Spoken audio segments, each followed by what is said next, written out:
Greetings to our listeners. Today, I am going to discuss a position paper on the extension of the adaptation of alternative delivery mode to mitigate the effects of high summer heat index. Extreme heat can have a variety of effects, including hazards to one's health, an increase in energy consumption, and difficulties with logistics and transportation.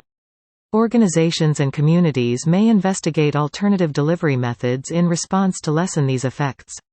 It is important to keep in mind that the precise actions performed to combat the impacts of intense summer heat may vary based on the region, industry, and the intensity of the heat index. There are three issues present in this topic.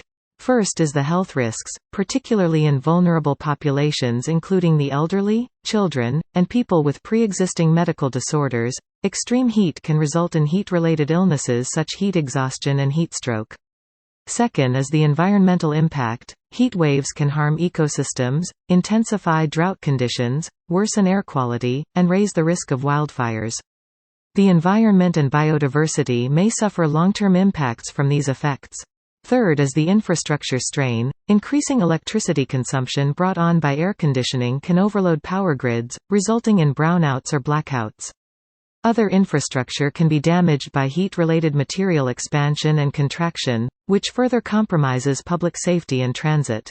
We have one statement of the position: to protect human health, lessen environmental impact, and ensure the effective operation of vital infrastructure during extreme heat events, alternative delivery modes must be adopted to lessen the consequences of high summer heat index.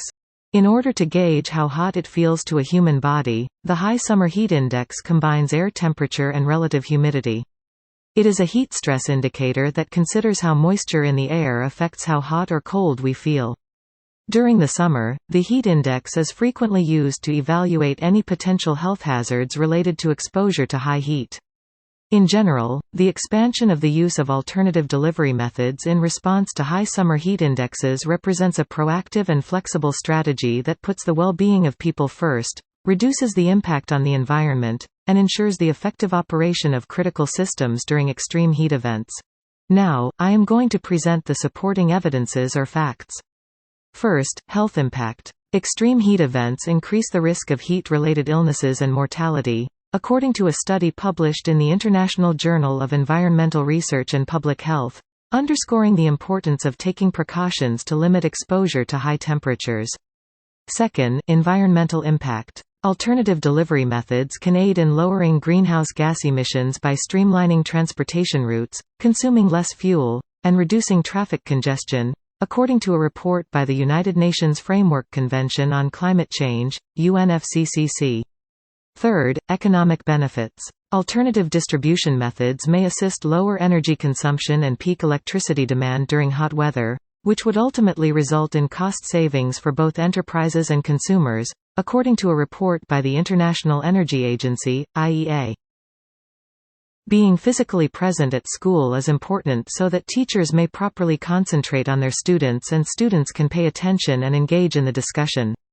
Due to the high heat index, teachers and learners won't be able to perform well and may experience health problems. I support the use of alternative delivery methods in order to allow students to continue their education in spite of their current circumstances. In order to battle the impacts of the high summer heat index and to avoid some health risk factors that can result from the high heat index, it is imperative for the school administration to strengthen the adoption of alternative delivery mode. It is advised that the government take proactive measures to address the urgent problem of high summer heat index and its detrimental effects on the populace, such as implementing blended learning for the meantime, altering the class schedules and making the dismissal as early as possible, and working with some organizations to add more electric fans to each classroom. We can improve the comfort and effectiveness of the learning environment in the classroom and support everyone's academic performance by putting these suggestions into practice.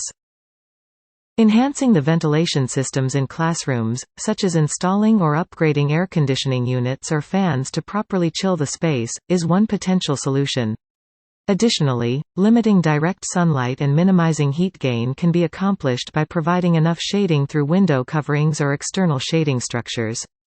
The effects of high heat indices on students and teachers can also be lessened by scheduling lessons at cooler times of the day or using alternative delivery methods, including online learning platforms, during times of intense heat. Thanks for watching.